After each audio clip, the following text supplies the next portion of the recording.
Greetings, my Israelite brothers and sisters, heirs, joint heirs, adopted, grafted, natural, spiritual. I hope that this camp finds you all well. Um, this is just want to check in. I have quite a long drive, not a real long drive, but about at least 35, 40 minutes. And I thought that I would take the time to chime in and just do a quick car chat. So let me start. I titled this "The Deception of Satan." The deception of Satan. How you doing, as of fingers? I will see you in Chicago soon, my brother. I think I'll be up there March, the second Sabbath in March. I'll be there. I'm going to be flying in on a Thursday into Chicago. So looking forward to seeing you, brother. As of fingers, he's a very good musician as well as a teacher. So I decided to call this "How to Identify the Deception of Satan." And let me just bring it along this lines. You know, people, we always trying to figure out what's the deception of Satan. And it's amazing because it comes in many different levels and many different forms. And let me just break that down to you. Those that really study and know the word and understand the word, I mean the uncut truth of the word, we read the scriptures as it is. What it says is what it says, and that's what we do. Then you have some that are under the Romish doctrine, and they have their viewpoint of the deception of Satan. So I want to identify it. I want to talk about it. Number one, in order to be deceived, I want to look at that word in its entirety first. And deception puts across, in order for something to be deceptive, it has to put down or put out what appears to be truth, but not truth. Other than that, you know, if something is not deceptive and it's just what it is, people just present what it is. I mean, for instance, Muslims, when it comes to the gospel, there's no deception there. They're Muslims. They are of the Muslim doctrine. There's no deception there in what they do and what they believe. Those that believe in Egyptology, there's no deception. They believe in what they believe. The other hand of deception is it presents what it appears to be what you think it is, but when you look closer, it's really not what it is. So Romish Christians, they look at deception as other doctrines, other faith, other beliefs. That's how they look at deception. They look at deception as being completely satanic. That's deception to the Romish Christian. The Romish Christian. That's how they look at deception. So whenever someone says, I believe in Hindu, these are the obvious non-Christian sects. The Romish Christian considers that to be deceptive. That's what they consider to be deceptive. And again, things like Hindu, Buddha, Islam, to the Romish Christian, that is deception. And let me tell you the problem with that. The very word deceptive in itself does not match that, because it has to appear to be something that it really isn't. And Christians look at those things to be appearing to be something that it's really not. And the fact of the matter is this: that's not what it's doing. Okay, so Islam is Islam. When we look at Buddhism is Buddhism. Hinduism is Hinduism. It is what it is. They're not presenting themselves to be something that they really are not. So it's difficult to see those religious groups are as being deceptive because they're presenting to you exactly what they intend to present to you and nothing else. They don't intend to present anything else to you. So I bring that out because of this. When you are and let me back up. A lot of people who don't really study the scriptures, who often say and teach what they heard somebody else say, although the doctrine that they're presenting is deceptive, I don't think they themselves really know that they are presenting something that's deceptive. Let me give you a case in point. Many of us, before we came into the truth and the knowledge of the truth, we were doing what we were doing, and we believed it to be right from the gospel understanding of what we understood it to be. And we resided on that. We lived by that. And we really thought that that was the truth. Now, we didn't intend to be deceiving when we shared the gospel with others. We didn't intend to be considered as in the wrong. We thought that what we were doing was right. So people, as I often say, people are sincere, but also they can be wrong. And it's just one of those things. They don't know that they're wrong. They have to be taught.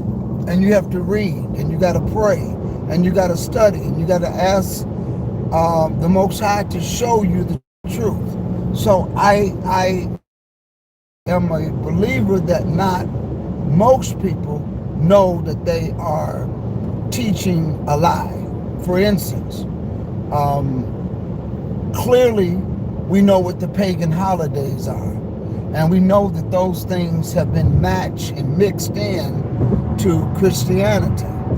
And we know the origin of these pagan holidays that have been brought into what we consider to be Christian worship. However, a lot of people who do those things, they really believe that they are celebrating and commemorating the birth of the Messiah, not knowing that in itself, the origin of that celebration is pagan. So the question is, how do we identify the deceptions of Satan? How do we identify it? Well, Satan, although being deceived, a part of the deception game is to be obviously opposite, so obviously opposite that the viewer doesn't really see it because it's too obvious. So sometimes when things are very obvious, we overlook them because we're looking too deep and we overlook the very obvious. And it's the obvious that turns out to be the deceptive tool or the deception in and of itself. So that is a part of the game. That's part of the tactic of being able to identify the deception of Satan, is you have to look for what is so obvious that it's so obvious that you overlook it. And that happens to a lot of people. It's so obvious that you just simply overlook it. You dismiss it. It's so obvious. You just totally dismiss it. Okay? People use counterfeit money. And sometimes the counterfeit could be so obvious that you just overlook it. Simply, just overlook it. And some things you can tell with the naked eye, but it's so obvious that you just simply overlook what it is. Now, let me bring this into case to the point. Let me narrow it down. The scriptures tells us that the seventh day is the Sabbath. It's just that clear. It's just that plain. Nonetheless, when you start to look at and read the scriptures, and he says, remember the Sabbath to keep it holy. 6 days shall you labor and do all your work, but the seventh day is the Sabbath. You're beginning of the week, and because that's what people do, the seventh day and the first day are on two different ends of the spectrum. One, you start off with number one. Number seven, if that was the highest number, it's on the total opposite end. Total opposite end. It's so obvious that you really don't see it. You totally miss it. Totally miss it. You can read it and it not register. You can hear it, and it's still not registered. The calendar is right before you. The definition of the words is right before you, but it's so clear that people just don't see it. Just totally don't see it. And that is a prime case of the deception of Satan. He does the opposite of what God what the word says. That's the whole initial part of deceptive. To identify it, it is number one, so obvious that you can't see it. Number two, and however you want to categorize them, it's always the opposite of what God says. It's always the opposite of what God says. And so there's things like he says, I want you to remember my death till I come. Now that is so clear and concise. It's written, we read it all the time, that I want you to remember my death till I come. This was one of the words that the Messiah left with the disciples. I want you to remember my death. As often as you drink this cup, as often as you eat this bread, you show the Lord's death till he comes. But somehow life comes in. The celebration of life, the celebration of birth. It is the complete opposite. The complete opposite. It's so obvious that we miss it. We totally miss it. And because we miss it, we miss the obvious, we dismiss it and we don't look at it. We read it, but we don't see it. In fact, the date is not even in the scriptures, but it's so obvious that we overlook it. And that's how the trick of deception works. That's how it works. And this is why you have to know the scriptures. You got to know the Bible. You have to read and study to show yourself approval, because other than that, it totally can go over your head. What appears to be clearly understood is so clear that you overlook it and it goes over your head. And I'll give you another example. Bunny rabbits laying eggs. In fact, if you walk in some of the stores, I would imagine right after Valentine's Day, another pagan day, they're going to be getting the Easter stuff out. Bunny rabbits, chocolate covered bunny rabbits. Going to be bunny rabbits all over the place. Okay? Cards and bunny rabbit candy and chocolate candy and bunny rabbit marshmallows. It's going to be bunny rabbits all over the place. But it's so obvious that it has nothing to do with the death of the Messiah is so obvious that we just overlook it. We never ask the question, why the bunny rabbit? What's the bunny rabbit doing here? What's all this about? So you have to ask yourself, why did this stuff come in? But again, that's the trick of the deception. And it's so clear. That's how the deception game, again, can work. You can just put it there and it can say counterfeit and give it, and nobody will catch it. Nobody will catch it. And that's just how the whole game works. So when we look at Christmas and Easter, that is so obvious when you look at it, and sometimes you won't see it until you come up out of the matrix of it. Because as long as you're caught up in the matrix of it, you won't see it. You'll dismiss it.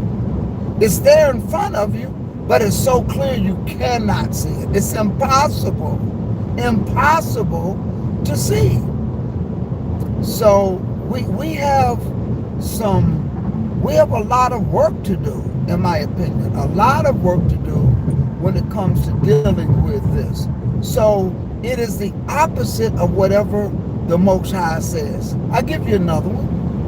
I mean, you can read in the scriptures about the eating of the pork, and you can read it all over the place, all throughout the scriptures. I mean, I think everybody knows, okay? But somehow, somewhere, someplace, people will find a way to do things, and it's hard to come out of it when you're in the matrix. It's really hard to come out of anything when you're caught up in the matrix. It's almost like a love affair, okay? And a love affair, when you're in an abusive relationship, and you started off in that relationship with love, right?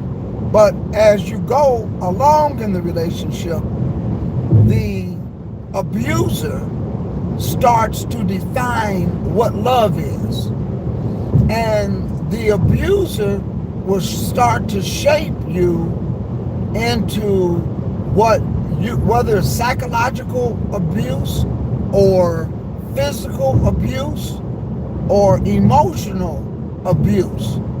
You're so caught up in it that even the scripture says love covers a multitude of sin. It covers it. You're so caught up in love or the matrix that you really just don't see anything beyond that. It's hard. It's difficult. You don't see it. And because you don't see it, you really, at that point, just dismiss it. So you could be getting beat and talked about, yelled out, belittled. But because somebody says you're in love, you never catch it. You never notice and never know that you're being abused. In fact, it has to be somebody on the outside to tell you that that's abusive that you're getting. And that's how deception works when you're caught up in the matrix. January the 3rd this year was the date of the Emancipation Proclamation. The Emancipation Proclamation. And when slaves were emancipated, they were set free. The Republicans, under the administration of Lincoln, President Lincoln, freed the slaves. So they signed into law the Emancipation Proclamation. It was in the dead cold of the winter time, right in the midwinter. And they opened up the gates and told slaves that they were free. They were free. They could go. They could leave. And because it was law, they opened up the gates and just let them go. And they took off walking. Took off walking. Had no place to go. Had no direction. Didn't know anything.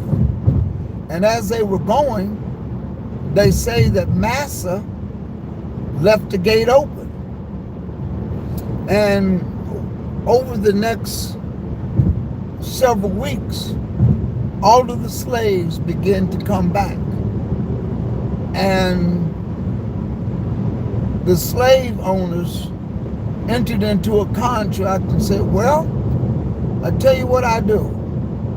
Y'all can stay here for free, and I'll take care of your room and board.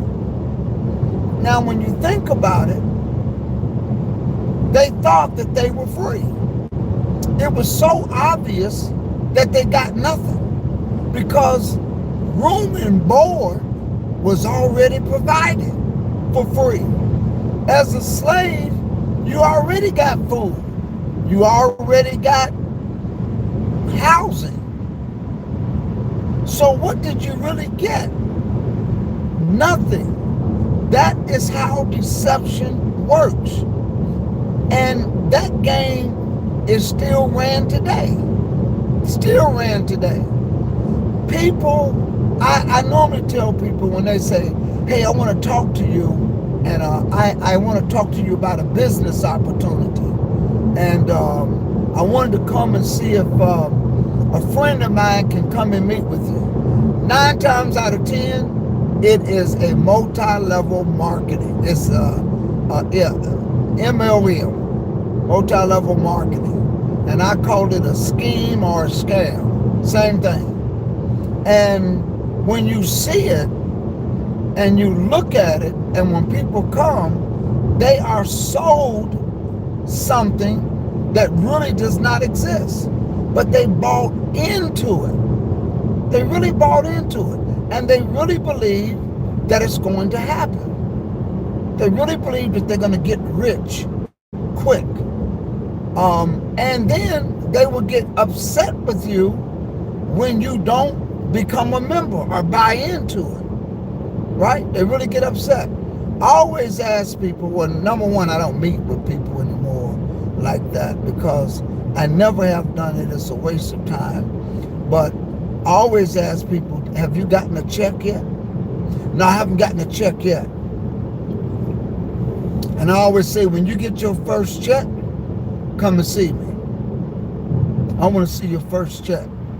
Since you say it's making thousands of dollars a week and you haven't gotten a check yet. And then they say, well, you know, we're getting in off the ground level. But there's people, and they always talk about somebody and what kind of car they driving. And this guy's driving a Mercedes, man, and he's been doing it for 6 months now. 9 times out of 10, he's the root of the scammer. It just gets worse. It just gets worse.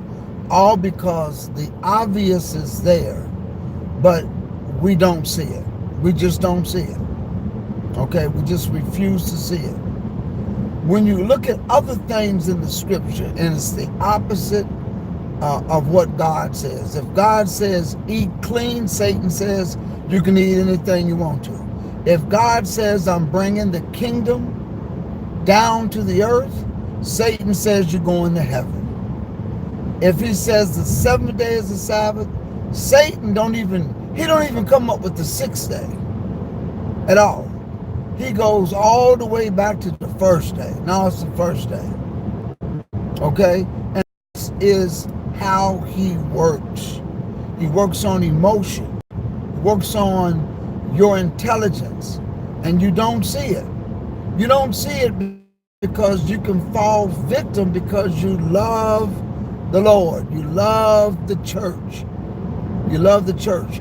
You love the way it makes you feel. Okay? I was watching a mega preacher on a talk show the other day. I don't even know what it was. I don't even know how I came across it. But he says They ask him what's going on with the church. Is it losing its members? And with the millennials and social media. And he says, well, the issue is today people don't want to hear the gospel. They want to hear something that will inspire them. They're looking for a motivational talk. And that is true. That's true. Folk don't want to hear about the gospel. Folk don't want to hear about the truth. Tell me something that will make me feel good. Tell me something that will inspire me. Tell me something that will stimulate my intelligence. This sounds very much like Israel. Israel said to the prophet, don't prophesy to us the truth. Tell us good things. Tell us smooth things. We want to hear smooth things. But that's the whole trick of deception. Deception doesn't want you to hear the truth. Deception wants you to hear smooth things. Let me say this to you, brothers and sisters, because in yesterday's lesson, we taught that the person that we should be fearing is God, not Satan. Satan has no power. Satan's power has to be authorized by God. His power has to be authorized. And so what we need to do is find out how we can roll with the Most High so that he can present his protection around us, so he can put a hedge around us. And he will put a hedge around you.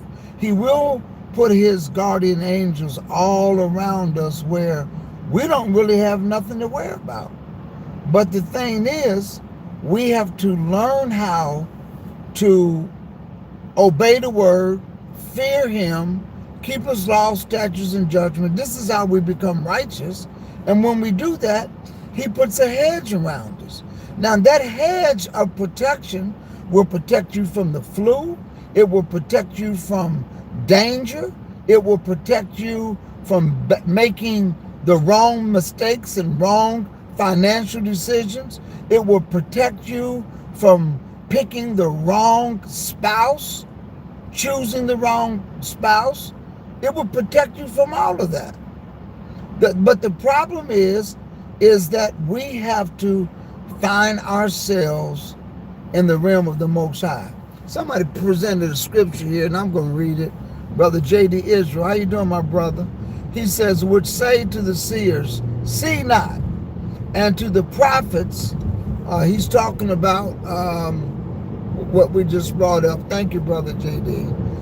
See not, and to the prophets, prophesy not unto us right things, speak unto us smooth things, prophesy deceits. That's over in the book of Isaiah, the 30th chapter, verse 10. And this is what people are saying today. People don't want to know the truth. The moment you go and tell somebody the truth, they want to hear something totally different. They want something different. Sometimes people want to be deceived. People want to be lied to. People want to be given a false hope. People want to hear a get-rich scheme. They really do, because it's false hope. And false hope is better than no hope. But the thing is, our hope should be built in the Messiah. That's where it should be built in, but it requires something. And that's what the issue it is. It requires an action on our part. When Moses had died, and the children of Israel depended on him so much, they looked at Moses as if he was a god, not looking at the one that worked through Moses. Because the power was never in Moses, the power was given to Moses. And that's what happened. Moses never had power. Moses was given the power. He was given the power because he was obedient. Just like over in the book of Matthew, those 70 followers, when they went out to go into the places that Christ had told them to go into by two, and when they came back, they said, Jesus, even the demons, we have power over the demons in your name. You see what I'm saying? So it's power that was given unto those 70. In Matthew the 10th chapter, when he called upon the initial 12 apostles, he gave them power.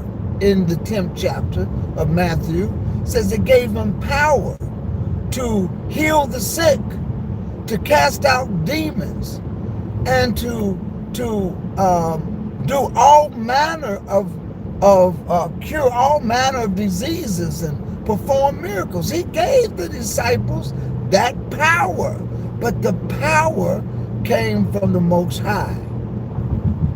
So when Moses died, Joshua takes on the reign. And what does he tell Joshua? He says, Joshua, don't fear.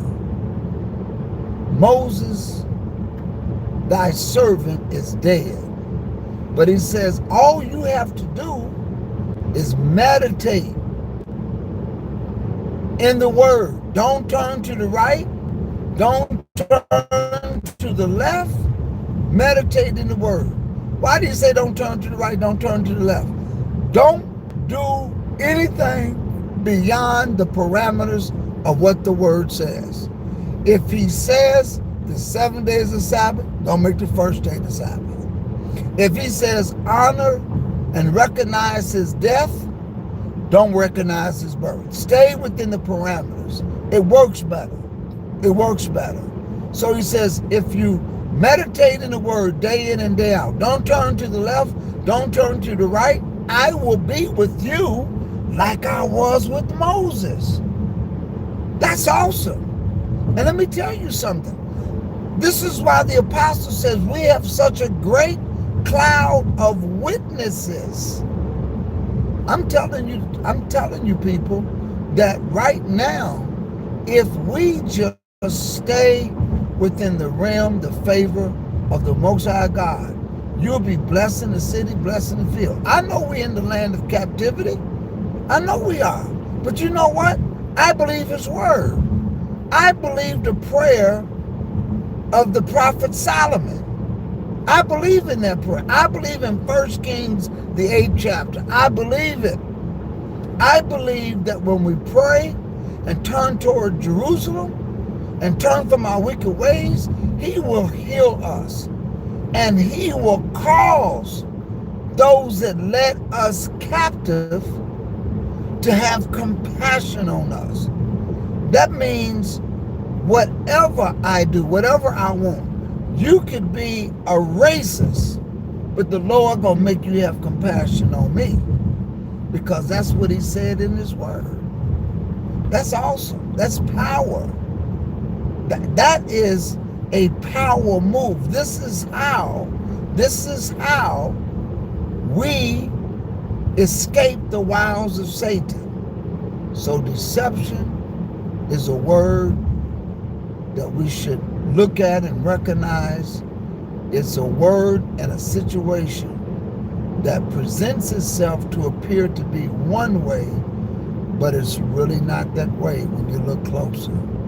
Deception is so strong that they can be obviously wrong, so wrong that you don't believe what you see, so you overlook it.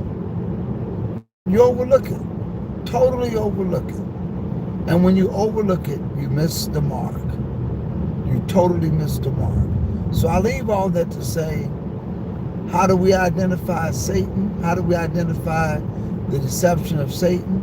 Whatever the opposite, Satan would do whatever the opposite of God has documented and commanded us. And when Satan presents his deception, it's so obvious, so obviously wrong, that we simply overlook it. So thank you all for just tuning in and subscribing. Feel free to share this video. And I thank the Most High for what He is doing. Thank you for hitting the like buttons. And I want to say greetings to all of you. Brother Wardy P, Brother JD Israel, Azza Fingers, uh, Queen Cleo, Sister K. I saw Brother Kenneth, all of you all. Brother Roderick, how you doing, Brother Roderick? Brother Jerry, and all of y'all. Sister Lavona, how are you? So peace and blessings to all of you all. We'll talk soon.